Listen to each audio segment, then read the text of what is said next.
சிருஷ்டி ஸ்ரீ சம்ஹாரம் அனுகிரகம் திரவம் என்று சொல்லக்கூடிய பஞ்சகிருத்திகளில் சிருஷ்டிகிருதா பிரம்மதேவனாகப்பட்டவர் படைப்புகளை செம்மை நடத்துவதற்காக சனகர் சனந்தர் சனாதரன் சனத்துடன் சொல்லி சனாதிய நால்வரை தோற்றுவித்தார். ஆனவர்களோ படைப்பதிலே நாட்டம் என்று தவம் செய்யப்பட்டார். அபிஷேக பிரிய சிவா அலங்கார பிரிய வசன மோதக பிரிய விநாயகா கணிப்பிரிய ஹந்தா என்பதை போல கழகப்பிரிய நாரதா என்ற நாமத்தை பெற்ற 30 கோடி தேவர்கள் 40 லட்சமார்கள் எச்சர் இன்னர் துமுருடர் சித்தர் வித்யாதரர் திக்குதேவரர் இந்திரன் யமன் அக்னி நிருதி வாயு வருணன் குபேர் ஈசான் முதலிய எந்திரவாசிகள் யோகபூமியர் சிவகணங்களத்தினரின் பொதுவான ஆகாரத்தை வாரத்தில் ஒடுக்கி உகாரத்தை மகாரத்தில் ஒடுக்கி மகாரத்தை நாளத்தில் ஒடுக்கி நாளத்தை வாயிலை ஒடுக்கி சக்தியை நாதம் நாதத்தில் இந்து விண்ணிலை சதாசிவம் சதாசிவத்தில் மகேஸ்வரர் மகேஸ்வரத்தை சுத்த வித்தை வித்தையில வாக்க 51 அச்சரங்கள் 81 பாதம் 224 கோடி கோணங்கள் 10 கோடி மகாமந்திரம் 4 வேதம் 3 இதிகாசம் 18 புராணம் சகல சாஸ்திரங்கள் அத்தனை கற்றவை இன்று அதிகாரிகள் விடுத்து நித்திய கர்மசாலை முடித்து விட்டு முதலாவதாக சத்தியலோகத்தை விட்டு கூடிய ஊர்வன 11ஆம் 9 மாதம் நீர்ப்பட நாட்களும் 10ஆம் சீரிய பந்தமாம் தேவர் 14 அயன்படை தமிழ் சீதாராமன் நானது சொல்லிய 4 யோனிகள் 70 தோற்றங்கள்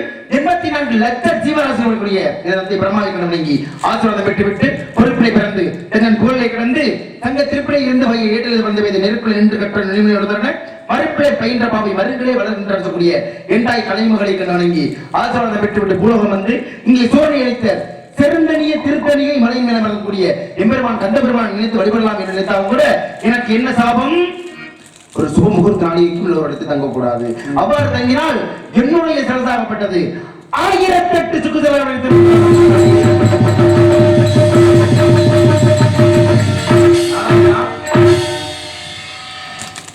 அதாவது ஒரு பாடல் சிறப்பு பெறணும் அப்படின்னா என்ன தெரியுமா பண்ணணும்? ஒண்ணு தாளத்தோட பாடணும், இன்னொரு சுதியோட பாடணும். அப்ப தாளமும் சுதியும் தான் முக்கியம். அப்ப பாடலுக்கு தானே பொருந்தும் இது. ஆமா, பாடல் பாடனே வாசிச்சீங்க மற்ற மகிழ்ச்சி சந்தோஷம் ஏத்துக்கிறேன். சரி, 1008 சுக்குசர்ல வெடிக்கணும் தலை அப்படிங்கிறது வசனமா பாட்டா? வசனம் தானே. வசனத்துக்கு ஏன் ஆச்சு? சந்தோஷம். நான் தோசம் சந்தோஷம் சந்தோஷம்னா அடுத்து ஒரு தோசம் தான். என்ன அதுல உங்களுக்கு சந்தோஷம்? தலை சுத்தினா உடைக்கிறது இல்ல சாமி. எல்லாமே சொல்லிட்டு இருக்கீங்க, டெய்லி ஒரு நாள் வர நாள் எல்லாமே அது எத்தனை சுக்கா சொல்லுங்க? 1008 சுக்குசர்லாம் வெடிக்கணும். ஏன் தலை ஒரு நாள் தலை வெடிச்சதை கூட எனக்கு பார்த்தது இல்லை. இன்னைக்காவது தலை வெடிக்குமா? வெடிக்காதா? ஏன்னா இது பூலோகத்தின் பிறவி குணம். ஏன் தெரியுமா சொல்றேன்? உலகங்கள் மொத்தம் 14 உலகம். 14 உலகத்துல 13 லோகம் எங்க போனாலும் பிரச்சனை இல்லை. ஆனா அந்த பூலோகம் வந்தா மட்டும்தான் பெரிய பிரச்சனையே. ஏன் தெரியுமா? அடுத்தவங்க வீடு எப்ப இடியும், அடுத்தவன் வண்டியை கொண்டு இங்க விபத்து காக்குவேன், அடுத்தவன் கைகாலி எப்ப புரியும் அப்படின்னு நினைக்கிற உலகத்துல உங்களை சொல்லி குத்தம் இல்லை. என் தலை வெடிக்கணும்னு ஆசைப்படுறீங்க பத்தியா?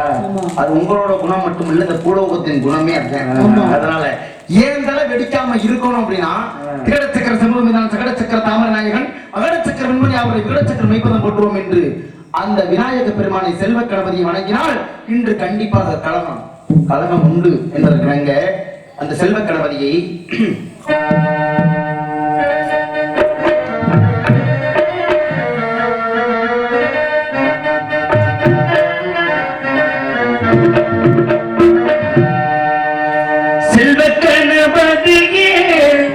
எங்கள் குல சித்தி விநாயகனே செல்வ கணபதியே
தாய் வயிற்றில் பிறந்த கொள்ளைவோம் போவா துயரமும் நல்ல குணம் அதிகமா மறுனை கோபுரத்தில் வீட்டிற்கும் செல்வ கணபதியை கைதுள்ளதால் என்று அந்த விநாயக பெருமானை வணங்கி விட்ட போதிலும் ஏன்னா முருகப்பெருமானுக்கு எத்தனை படை வீடு குன்று இருக்கும் இடமெல்லாம் குமரன் இருக்கும் இடம். அப்ப முருகப்பெருமான் குன்று இருக்கிற இடத்துல எல்லா இடத்துலயும் இருக்கிறாரு.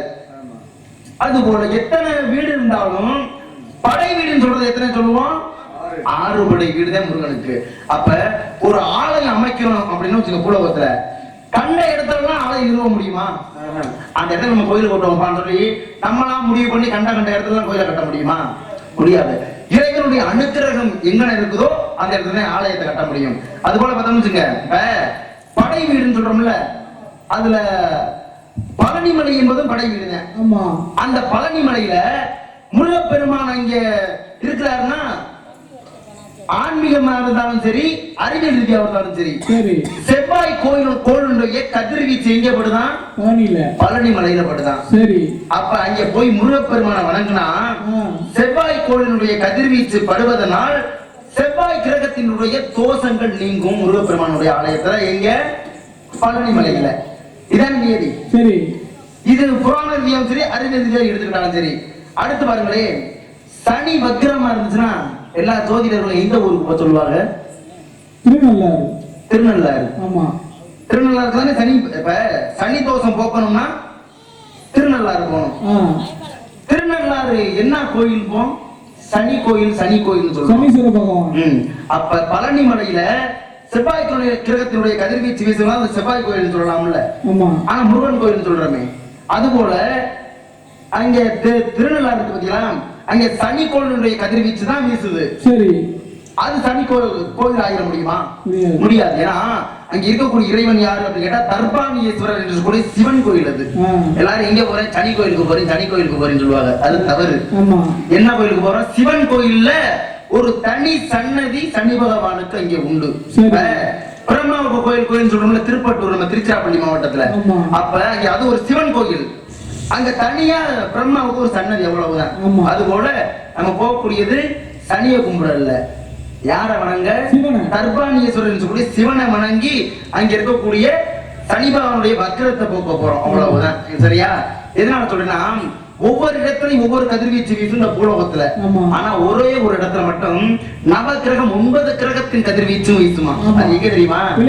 பிள்ளையார்பட்டி கற்பக விநாயகர் குடவரை கோயில். குடவரையில் இருக்கக்கூடிய அந்த விநாயகர் பெருமான் இருக்கார் பாத்தீங்களா, அவர் மேல மட்டும் 9 கிரகத்தின் கதிர்வீச்சு அப்படியே முழுமையா வீசுமா.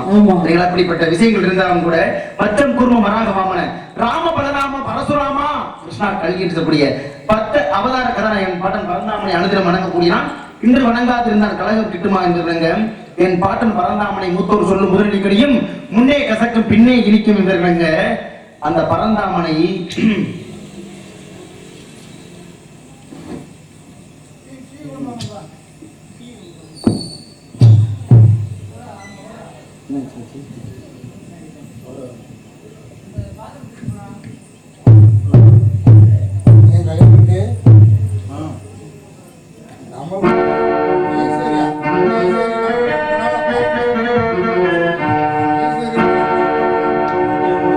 பன்னீர் மலர் சொரியும் மேகங்களே எங்கள் பரந்தாமனை அழகை பாடுங்களே. பன்னீர் மலை சொரியும் மேகங்களே எங்கள் பரந்தாமனை அழகை பாடுங்களே. பன்னீர் மலை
புருஷோத்தமன் புகழ் பாடுங்களே.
ஆடிலை பூங்காய் மடிதரும் பழம் உண்டே சாலவை பட்சிகள் எல்லாம் தம்குடி என்றே வாழும் வாலிபர் வந்திருந்து வந்திருப்பர் கோடா கோடி ஆடிலை ஆதி போனால் இங்கு வந்திருப்பாரும் உண்டோ என்பது விவேக சிந்தாமணியினுடைய பாடலின் கூற்று. ஏன்னு கேட்டா ஒரு ஆலமரத்துல இலையும் பூவும் காயும் பிஞ்சும் எல்லாம் இருக்கிற வரைக்கும் மட்டும்தான் எல்லா பறவைகளும் நாடி வரும். இந்த மரத்துல எதுவுமே இல்லாம பட்டு போன மரமா இருந்துன்னு வச்சுங்க, பறவைகள் நாடி வராது. என்ன காரணம்? கூடு கட்ட கிளை இருக்கு, நிழலுக்கு இலை இருக்கு, பசிச்சா சாப்பிட கனி இருக்கு. அப்ப தேவைகள் இருக்கிற வரைக்கும் மட்டும்தான் வரும். அப்ப மரம் பட்டு போச்சுன்னா வருமா? எப்படி வராது. அது போல நம்ம வாழ்க்கையில வாலிபர் வந்திருந்து வந்திருப்பர் கோடா கோடி அப்படின்னா பணங்காசு இருக்கிற வரைக்கும் மட்டும்தான் எல்லா உறவும் நம்மளோட சேர்ந்து நிலைக்கும் வரும். பணங்காசுலன்னு வச்சுங்க யாரும் எட்டி கூட பார்க்க மாட்டாங்களாம். காரணங்கள் இருக்குல்ல. ஏன்னா பணங்கிறது ஒவ்வொரு இடத்துலயும் ஒவ்வொரு பெயர் பெறுகிறது. இப்ப கோயிலுக்கு சாமி கும்பிட போறோம், உள்ள நுழைகிறோம், நுழைஞ்சவனே பூசாரி கையில ஒரு தட்டு வச்சிருப்பாரு. அதுல கொண்டு போய் காசை போட்டோம்னு வச்சுங்க, காசுன்னு சொல்ல மாட்டோம். அங்க தட்டுல விழுந்த மாத்திரத்திலேயே அந்த காசுக்கு என்ன தெரியுமா பேரு? அர்ச்சனை பேர் வாங்கிருச்சா? அதே கொஞ்சம் தூரம் வந்து இருக்கிற சில்லற காசை எடுத்து ஒரு கலசத்துக்குள்ள போட்டோம்னு வச்சுங்க, அதுக்கு பேர் உண்டியல். உண்டியல் அதுக்கு என்ன சொல்லுவோம்? காசுன்னு சொல்ல மாட்டோம். உள்ள விழுந்தவனையுமே உண்டியல். அடுத்து இன்னும் கொஞ்சம் தள்ளி கோயிலுக்கு வெளியே வந்தோம்னு வச்சுங்க, வெளியே ஒருத்தர் தட்டு வச்சுக்கிட்டு இருப்பாரு, அவர்கிட்ட காசை போட்டு வீட்டுக்கு போவோம். வெளியே யாரு வச்சிருப்பா? அந்த காசுன்னு சொல்ல மாட்டோம். அங்க அவர் தட்டுல விழுந்தவனையும் பிச்சை. அப்ப அங்க ஒரு பேரு, ஒரு இடம் தான். ஒவ்வொரு இடத்துக்குள்ள ஒவ்வொரு பேர் வாங்கிடுச்சு பத்தியா காசு கூட. இதே பாருங்க, திருமண விழாவுக்கு போங்களே, நோட்டுல எழுதணும்னு வச்சுங்க மொய், மணமக்கள் கையில கொடுத்தா அன்பளிப்பு. அன்பளிப்பு. அப்ப ஒரு இடத்துக்குள்ள பேர் வாங்கிருச்சா? இதுவே நான் உனக்கு இந்த தர்றேன், நீ என்ன பண்ற, இந்த வேலையை எனக்கு செஞ்சு கொடு அப்படி சொல்லி ஒரு அரசதிகாரத்தை கையில கொடுத்தா அதுக்கு பேரு லஞ்சம். லஞ்சம்.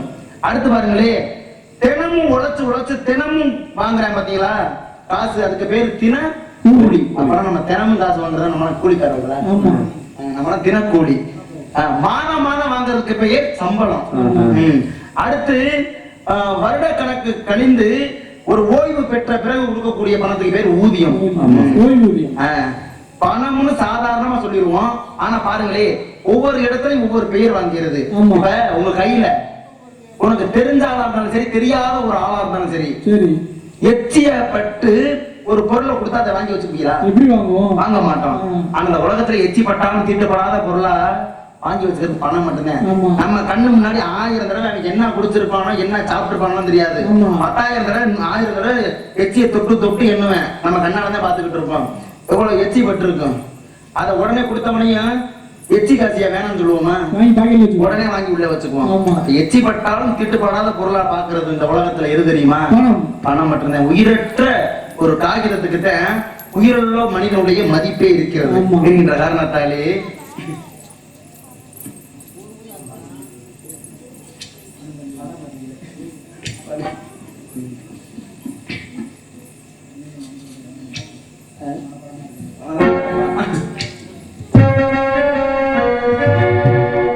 பணம் பந்தியிலே குணம் குப்பையிலே இதை பார்த்தறிந்து நடக்காதவன் மனிதனில்லே, பிழைக்கும் மனிதனில்லே.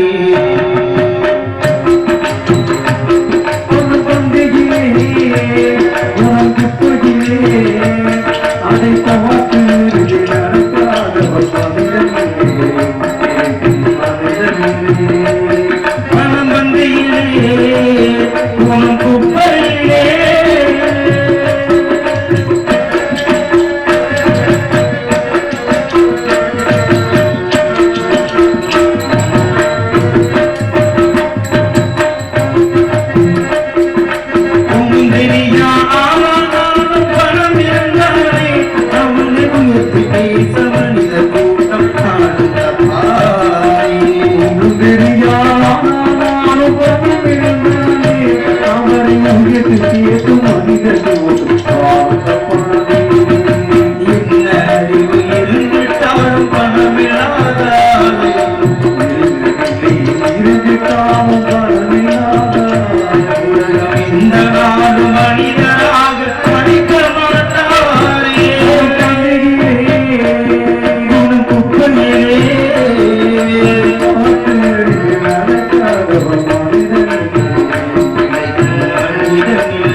இப்படியாக பாடிக்கொண்டு வேலிமலை சாரல் வழியாக வந்து கொண்டிருந்தாலும் செந்நிற ஒளியை கொண்டு செங்கதிரோடு சிரித்த புறப்பட மலர்கள் சிரித்தன.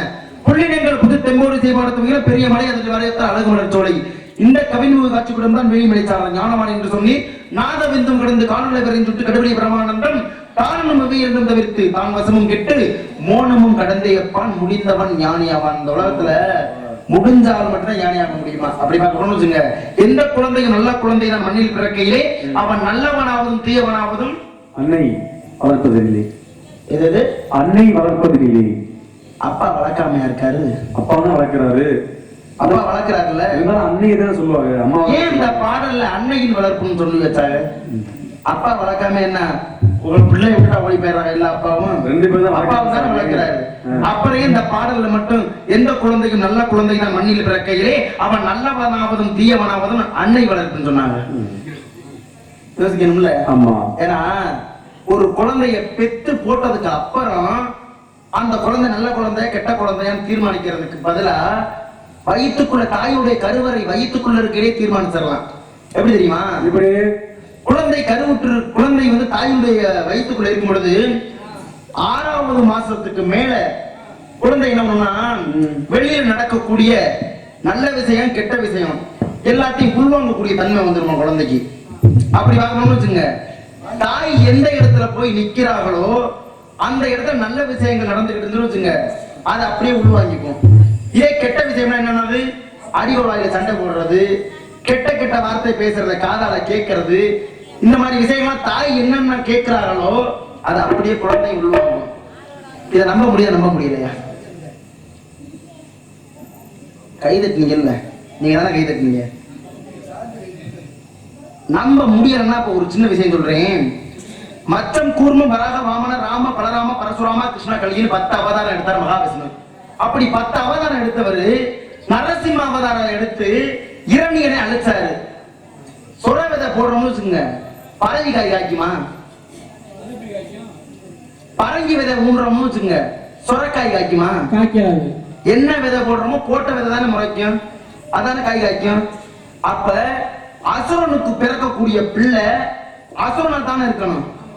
அது கூட்டமே அசுர கூட்டம். யாருடைய கூட்டம்? இரணியனுடைய கூட்டம். அப்ப இரணியனோட பிள்ளை பிரகலநாதன் அசுரனா தானே பிறக்கணும்.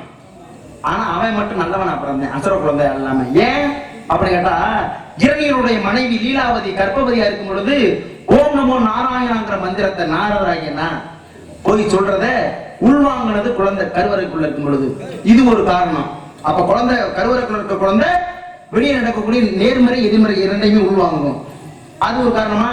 தருமன் பீமன் அர்ஜுன் நகுலன் சகாதேவன் பஞ்ச பாண்டவர்கள், அடுத்தவர்களை கௌரவர்கள் மொத்தம் 100 பேரு. அவங்களுக்கெல்லாம் வீரன்கிற பட்டமே கிடைக்கிற மகாபாரதத்துல.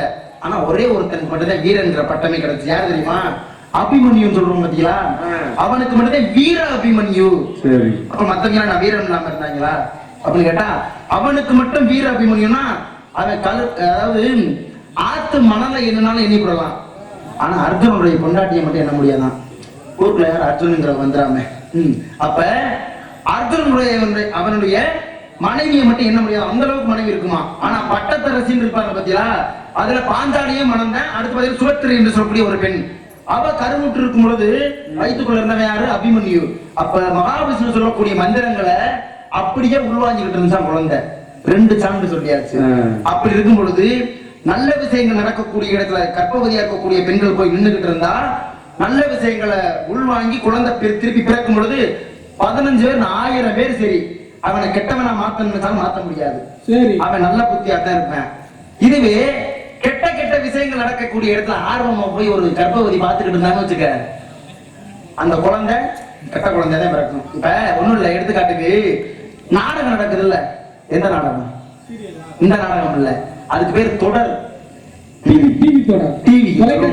தொலைக்காட்சி தொடர்னு சொல்றோம்ல, அது நிறுத்ததான். தொடர் தொடர்ந்துகிட்டே போகுது, அதெல்லாம் தொடர் சீரியல்ங்கிறோம்ல. அதுல எப்படி நம்ம காட்சியெல்லாம் முடிப்பாங்க. ஒருத்தன் கத்தியை எடுத்துக்கிட்டு போவேன் விரட்டிக்கிட்டு, இன்னொருத்தன் பயந்து போவேன். அந்த மாதிரி இடத்துல தான் பார்த்து நிப்பாட்டுவாங்க. ஏன்? அடுத்த நாள் அதை பார்க்கணும். அடுத்த நாள் அவன் வெட்டிட்டானா வெட்டலாம் பார்க்கணும்ல. அப்ப வீட்டுல உட்கார்ந்துருக்க பெண்மணியால் கர்ப்பவதி அதை ஆண் பார்த்துக்கிட்டு இருந்தா, அடுத்து பாருங்களே கர்ப்பவதியா இருக்கக்கூடிய அந்த குழந்தையும் அதை அப்படியே உள்வாங்கும். தாய் பார்த்தாவே அடுத்து இவன் பிறந்து வந்து இவன் பல பேர்த்த வெட்ட காத்துக்கிட்டு இருப்பேன். அப்ப நல்லவனாவதும் தீயவனாவதும் யாருடைய வளர்ப்பு? அன்னை. தாய் கர்ப்பவதியா இருக்கையிலேயே தாய் என்ன செயல்பாடு செய்யறாங்களோ அதைத்தான் பின். ஏன்னா முன்னே என்ன பலன் கிடைக்கிறதோ, முன்னே என்ன செய்யறோமோ அதன் பலன் பின்னாலே கிடைக்கும். அப்ப தாய் முன்னே கர்ப்பவதியா இருக்கும்போது நல்ல புத்தகங்கள் படிக்கணும், நல்ல மாதிரி நாடகங்களை காணணும், நல்ல நல்ல விஷயங்களை பார்த்தா பிறக்கக்கூடிய குழந்தை நல்ல குழந்தையாவே பிறக்கும் என்ற காரணத்தாலே தாயினுடைய பெருமை நன்றிங்க ஐயா.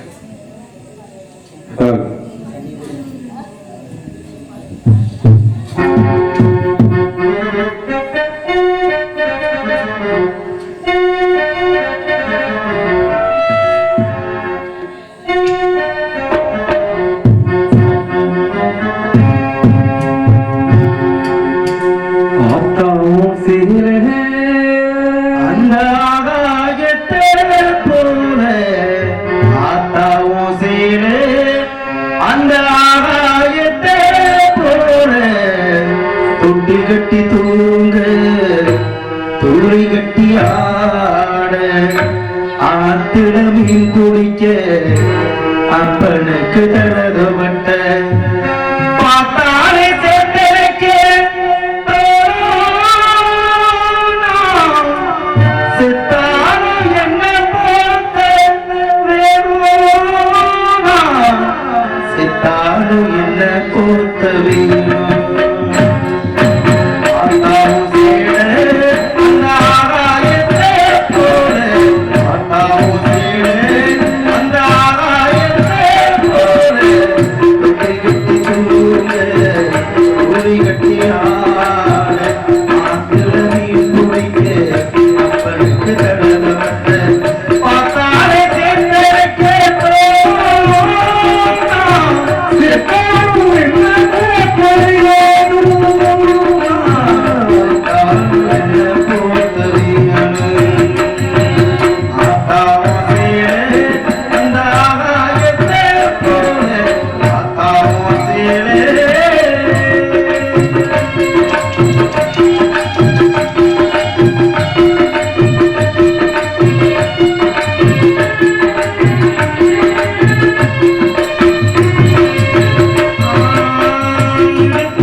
ஏதாவது ஒரு அதான் உண்மை. இந்த பாடல் மூலமா பாட்டு பாடுறதுக்கு முன்னாடியே வசனத்தை பேசிட்டு தான் பாட்டு பாடணும்னு சொல்லுவாரு எப்போதுமே. ஆனா இந்த பாடல் பாடி முடிச்சுட்டு இந்த வசனம் பேசுறது என்னுடைய ஒரு விருப்பம். என்னன்னு சொன்னா புரிய நினைக்கிறேன். ஏன்னு கேட்டா ஒரு விஷயம், தாயினுடைய சேலை கிழியுது அப்படின்னா பல காரணத்தால. இப்ப ஒரு சின்ன குழந்தைக்கு சேலை கட்டுவாங்களா பாரம்பரிய முறைப்படி, இன்னைக்கு கட்டி விடுறாங்க அது வேற. பாரம்பரிய முறைப்படி ஒரு ருதுவாகி பூப்பெய்த பிறகு திருமணத்திற்கு பிறகுதான் சேலை கட்டுறது வழக்கம், தமிழரின் பண்பாடு. எதனால அப்படின்னு கேட்டா, திருமணத்திற்கு பிறகு குடும்பத்துல போய் அந்த பெண்மகளாகப்பட்டவன என்ன பண்ணணும், சமைக்கணும், எல்லா வேலையும் பண்ணணும். அப்படி சமைக்கும் பொழுது தாயுடைய கருவறை இருக்கு பார்த்தீங்களா, இந்த கருவறை வந்து சூடு ஏறக்கூடாது. ஏன்னா அடுப்பு கரைக்கு தானே சமைப்பா. சமைக்கும் பொழுது அது அனல், கருவறையை போய் பாதிச்சிடக்கூடாது. அதனால என்ன பண்ணுவாங்கன்னா, மடிப்பை மடிச்சு இந்த பக்கத்தா சொல்லுறாங்க, எங்கிட்டு சொல்லுறாங்களா, எங்கிட்டு சொல்லுவாங்க முன்னாடி. அப்ப கருப்பை பைங்கிறது எங்கிட்டு இருக்கும். அப்ப அனல் என்ன பண்ணக்கூடாது,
கருவறையை பாதுகாக்கணுங்கிறதுக்காக நம்ம தமிழரின் பாரம்பரிய முறைப்படி சேலைய மடிப்பெடுத்து இந்த இடத்த நிறைய அந்த இடத்துல சேலை இருந்துச்சுன்னா அனல் சீக்கிரம் தாக்காது கருப்பைய, அடுத்த குழந்தை தங்கும் அப்படிங்கிற ஒரு மருத்துவத்தை சேலையின் மூலமா வைத்தான் பாரம்பரிய தமிழன்.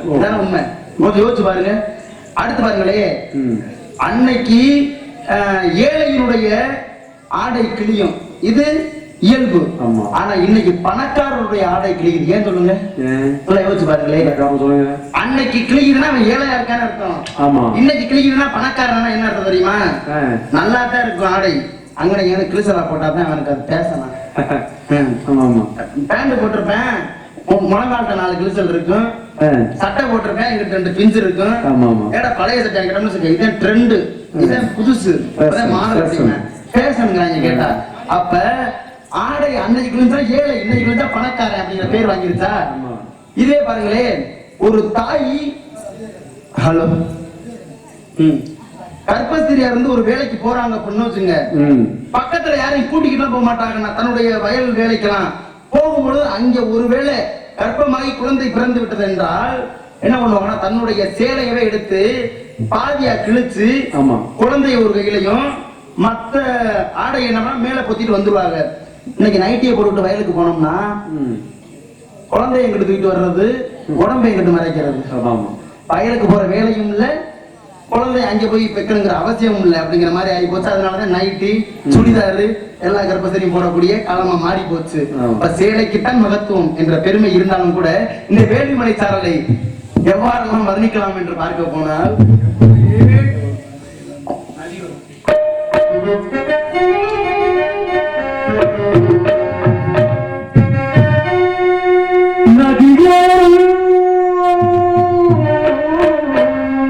நாங்கள் ஒன்று நானும் கொண்டு நாட்டியமாடு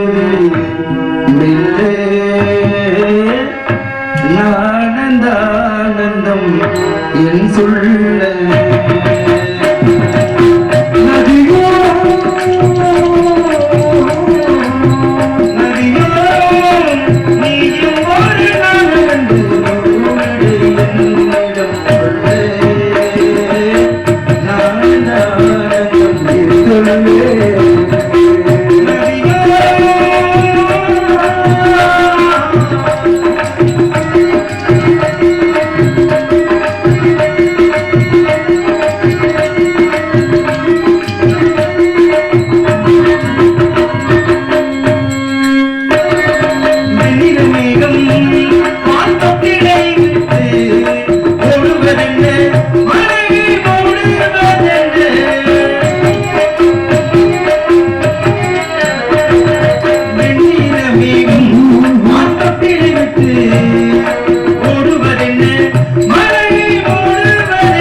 பாடிக்கொண்டே இருந்தாலும் நன்றி நன்றி அம்மா. இப்படியாக பாடிக்கொண்டே இருந்தாலும் கூட ஏதோ ஒரு சத்தம் கானம் கேட்க வேண்டுமே. யாத்தாடி இன்னைக்குதான் ஆளுநர் சொல்றது தெளிவா கேட்டு நல்ல சாப்பாடு இருந்தா சத்தமா நல்லா கேட்கும். இருந்தாலும் கூட கிங்கினி சிலம்பு மணி சங்கம் யார் வேகோல் பேரி மத்தம் குயிலில் குரல் என்று சொல்லக்கூடிய தசநாதங்களும் இருந்து செகண்டை செய்ய விட தேனும் இனிய செந்தமிழ் செந்தமிழ் செந்தமிழ் சொல்லெடுத்து ஆரோலம் பாடுகள் அங்கே ஒரு சீமாட்டியா நம்மளை எடுத்து காட்டி இன்னைக்கு நடத்திடுவோமா ஒரு போட்டி நடத்துவோமா என்ற காரணத்தாலே இவள் எப்பேற்பட்ட அளவுடன் என்று கேட்க போனால் அவள் குரல் ஆலோலத்துக்கு ஏற்றவாறு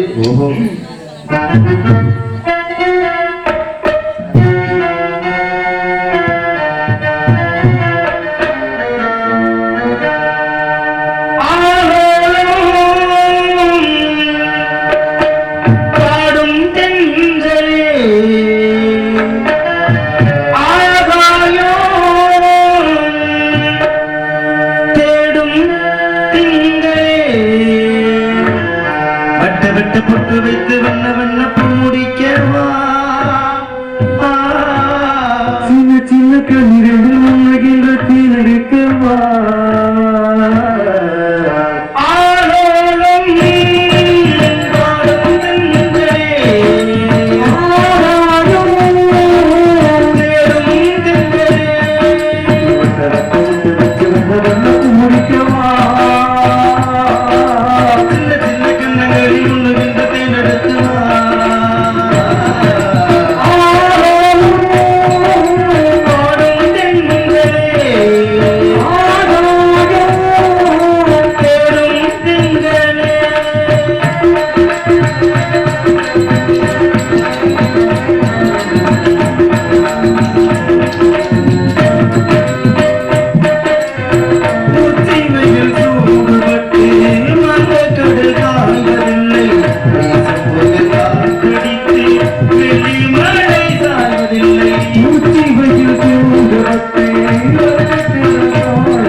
இப்படியாக பாடிக்கொண்டே இருந்தால் கூட மை வடிவ குழலியாத்த மதனத்தை கேட்டு நிகர் ஒவ்வா மதியை மானை செய்வடிவை சிற்றிடையை வேதோலை படைத்த வடிவை எவ்வளவோ யானறி உண்மையாக கைவடி திருமலை படைத்து இவளையும் படைத்தவன் கமலத்தானே என்று கவித்துவமாக பெண்மணியாளை வர்ணித்தாள்.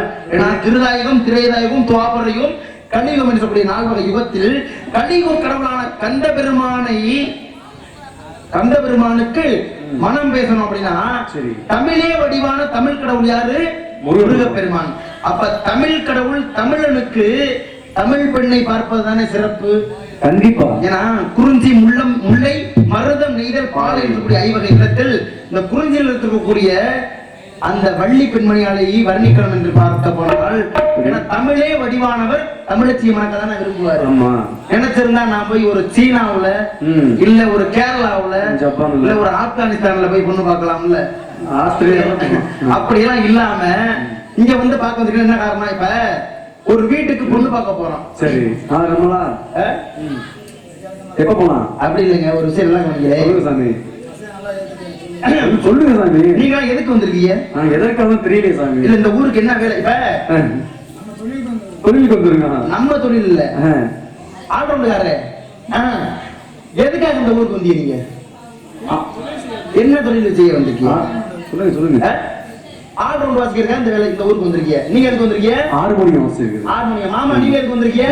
மிருதங்கம் வாசிக்க வந்திருக்கீங்க. தாளம் போடுங்க. அப்ப அவரவர் வேலை அவரவர் செய்ய சரியாத்தான் வந்திருக்கீங்க. ஆமா. இவங்க எதுக்கு வந்திருக்காரு? நாடகம் பார்க்க வந்திருக்காரு. நாடகம் பார்க்க வந்திருக்காரு. இவர் எதுக்கு வந்திருக்காரு? மைக் செட் வந்திருக்காரு. எல்லாரும் அவங்க வேலையை பார்க்க வந்தீங்க இல்ல? ஆமா. நீங்க? நான் என்ன வேலைக்கு தெரியுமா வந்திருக்கேன்? அந்த ஊர்ல பொண்ணு பார்க்க வந்திருக்கேன். அப்ப நடிக்க வரலையா? நடிக்க எப்ப வந்தேன்? பொண்ணு பார்க்க வந்திருக்கீங்க. யாருக்கு? யாருக்கு? என் மச்சான் முருகனுக்காக பொண்ணு பார்க்க இந்த ஊர்ல நல்ல பொண்ணா இருக்கு. அப்ப நீங்க புரோக்கரா? இந்த ஊர்ல என் மச்சானுக்கு முருகனுக்கு பொண்ணு பார்க்க வந்திருக்கேன். தமிழே வடிவானவர் சொன்னல. ஏன்னா தமிழே வடிவானவர் நம்ம தான் சொல்லிட்டு இருக்கோம். ஆனந்த் பாருங்களேன், எங்கள் வாழ்வும் எங்கள் வளமும் மங்காத தமிழ் என்று சங்கே முழங்கு. அடுத்து பாருங்களே, தமிழ் இனி மெல்ல சாகும் அப்படின்னு சொல்லி யாரோ ஒருவர் சொன்னார்களாம். யாருக்கிட்ட? பாரதியார்கிட்ட. சரி. அப்ப அந்த பாரதியார் சொல்றாரு, தமிழ் இனி மெல்லச்சாகும்னு ஒருத்தர் சொன்னாரு. அப்படியெல்லாம் இல்லாம 8 திசையும் சென்று தமிழை பரப்புங்கள் அப்படின்னு சொல்லி பாடல்ல சொன்னாரு. தமிழ் இனி வளருதா சாகுதா? வளருது, வளர்ந்து. ஆனா பாருங்களே, 11 வகையான செவ்வியல் தன்மைகள்ல வளரும் மொழி அப்படின்னு கேட்டா தமிழ் மொழி தான். கண்டிப்பா. ஆனா நம்ம ஆட்கள்கிட்ட பேசும் பழகும் விதத்துல பாத்தீங்கன்னா தமிழ் இறந்து கொண்டு வருவதாகவே தெரிகிறது. என்ன காரணம் கேட்டா, ஒரு சின்ன குட்டி கதை சொல்லுங்க. இப்படி வேடிக்கை பார்க்காம இங்க மட்டும் வேடிக்கை பாத்தீங்கன்னா அந்த கதையை சொல்லி முடிக்கும் பொழுது ஒண்ணு சிரிப்பாகலா இல்ல சிந்திப்பாகலான்னு கதை சொல்லி முடிக்கிறேன். சொல்லி முடிச்ச பிறகு நீங்க சிரிக்கிறீங்களா சிந்திக்கிறான்னு பாப்போம். சரி. ஒரு வகுப்பறையில் என்ன பண்றாரு? ஒரு ஆசிரியர் என்னது ஆசிரியர். அந்த ஆசிரியர் என்ன பண்ணிருக்காரு? வீட்டு பாடம் செய்யணும், நாளைக்கு எல்லாரும் வீட்டு பாடம் செஞ்சுட்டு வந்துருங்க அப்படின்னு சொல்லிட்டு 1ஆம் வகுப்பு குழந்தைங்க. சரி. எல்லாரும் மறுநாள் வந்த பிறகு வீட்டு பாடம் எல்லாரும் செஞ்சாச்சா அப்படின்னு கேட்கும் பொழுது எல்லா குழந்தையும் செஞ்சாச்சு. ஆனா ஒரே ஒரு குழந்தை மட்டும் எதிர்த்து நின்று அழுதுச்சான். ஏமா அழுகுற? அம்மா படிச்சவங்க தானே, அம்மாட்ட கேட்டுட்டு வந்து அம்மாட்ட கேட்டுனா எழுதிருக்கலாம்ல அப்படிங்கும் பொழுது எனக்கு அம்மாவே இல்லைன்னு சொல்லி அழுதுச்சான். ஓஹோ. பாத்தியாருக்கு உடனே மனசு சங்கடமாகி போச்சு. அடுத்து அப்பா படிச்சவர் தானே, அப்பாட்ட கேட்டுனாலும் எழுதிட்டு வந்துருக்கலாம்ல, எனக்கு அப்பாவும் இல்ல. ரொம்ப வேதனையா போச்சு. சரி. அம்மாவும் இல்ல அப்பாவும் இல்ல, இப்படிதாங்க அந்த பிள்ளை வருது. உங்க வீட்டுல எத்தனை பேர் இருக்கீங்க? நாங்க 3 பேர் இருக்கோம். யாரா இருக்கீங்க? நானு, மம்மி, டாடி. நானு, மம்மி, டாடி. யாரா இருக்கீங்க வீட்டுல? நான் ஒரு 4, மம்மி, டாடி, மொத்தம் 3 பேர் இருக்கோம். பரவாயில்லையே. அம்மா அப்பா என்னன்னு கேட்டா தெரியல. பிள்ளை 1ஆம் வகுப்பு வரைக்கும் போயிருச்சு. அப்ப அம்மா அப்பானா தெரியாம தான் வளர்ந்துகிட்டு இருக்குது. ஏன்னு கேட்டா, பிற மொழியை பார்த்து நம்ம அவதூறா பேசவும் கூடாது, நம்ம மொழியை விட்டு கொடுக்கவும் கூடாது. ஆனா என் பிள்ளை பாத்தீங்கன்னா தசு புசு இங்கிலீஷ் பேச தெரியுமா அப்படின்னு சொல்றது எல்லா பெற்றோருக்கும் ஒரு கௌரவமா இருக்கு, பெருமை. ஆனா தமிழ் மொழியை பேசினால் மட்டுமே ஆயுளும் அதிகம். காரணம் ஏன் தெரியுமா சொல்றேன்? நன்றிங்க. ஏன் தெரியுமா தமிழ் மொழியை பேசினா ஆயுள் அதிகரிக்கும் அப்படிங்கிறேன். இப்ப ஆங்கில மொழியை பேசும்போது எப்படி பேசுவான்? கசு புசுன்னு பேசுது என் பிள்ளைங்கிற இசு இசுன்னு சொன்னா பிராணவாயு என்று சொல்லக்கூடிய உயிர் வாயு நுரையீரல் இருந்து அதிகமா வெளியேறும். அதே தமிழ் மொழியை பேசி பாருங்க, இக்கு இங்கு இத்து இத்துன்னு சொல்லி இந்த ஒட்டெழுத்து உள்ள மொழியா பேசினா அதிக மூச்சு வெளியேறாது. மூச்சை அதிகமா வெளியேறி விட்டோம்னா ஆயுள் குறைவு. மூச்சை அடக்கி வாழ்ந்தோம்னா ஆயுள் அதிகம். அதனாலதான் குழந்தைகளுக்கு முதல்ல திருப்புகளை சொல்லிக் கொடுக்கணும். அப்பதான் நாக்கு பிறழ்ச்சி அடையாமல் நல்ல சொற்கள் வந்து அமையும். முத்தை தரும் அத்தி திறகை அத்திக்கரை சத்தி தரும் முக்திக்கு ஒரு வித்து குருவரை என போதும்னு இப்படி அருணகிரிநாதர் எழுதிய திருப்புகளை முதல்ல குழந்தைகளுக்கு சொல்லி கொடுத்தோம்னு வச்சுங்க, ஆயுளும் அதிகரிக்கும். ஊமையா குழந்தை கூட பேச வாய்ப்புகள் கொடுக்கணும். இது முதல்ல எடுத்தவனே இதைத்தான் சொல்லி கொடுக்கணும். அப்பதான் நாப்பிறழ்ச்சி அடையாமல் தூய தமிழ் வந்து நாவில் எளிமையாக அமரும். குற்றமில்லாத பேசத்துக்கு அவன் நாக்கு முதல்ல திரும்பும் என்ற காரணத்தாலே இந்த பெண்மணியால் இன்னும் ஒரே ஒரு முறை வர்ணித்து விட்டு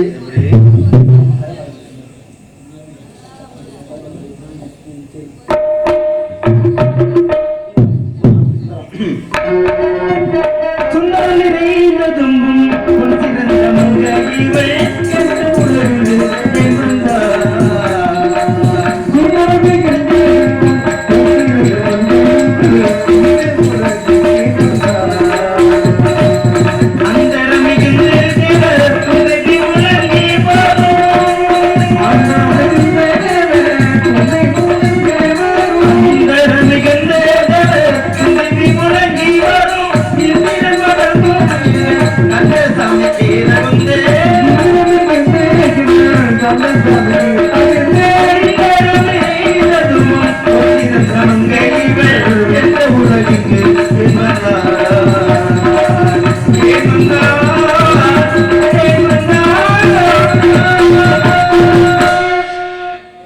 வேறு யாரும் இல்லை. முன்பொரு சமயத்தில் மகாவிஷ்ணுவின் கண்களில் தோன்றிய அமிர்தவள்ளி சுந்தரவள்ளி என்று சொல்லி இரு பெண்ணாகப்பட்ட முருகப்பெருமானை மணக்க வேண்டும் என்று இருக்க, முருகப்பெருமானை எப்பிறவிலே மணக்க முடியாது, அடுத்த பிறவிலே மணப்பேன் என்று கூற, அடுத்த பிறவிலே தேவேந்திரனுக்கு வளர்ப்பு மகளாக வளர்ந்து ஒரு நாளிலே சூரசம்காரம் முடித்த பிறகு திருப்பரங்குன்றத்திலே திருமணம் முடித்து விட்டார் தெய்வயானையை. இனி இந்த சுந்தரவள்ளியாகப்பட்டவள் தான் சுதந்திரவள்ளியாக ஆளும் சோ என்று பறவை ஓட்டிக்கொண்டு அன்னவரை சந்திக்க வேண்டும் என்றால் யாரோ ஒரு காவல்காரர் அன்னவரை சந்தித்து கழகத்திற்கான வாய்ப்புகள் ஏதேனும் கிடைக்கிறதா என்று பார்ப்போம். ஒருவேளை கழகம் கிடைக்கலன்னா ஊர்ல கழகத்தை ஏற்படுத்திட்டு போவோம்.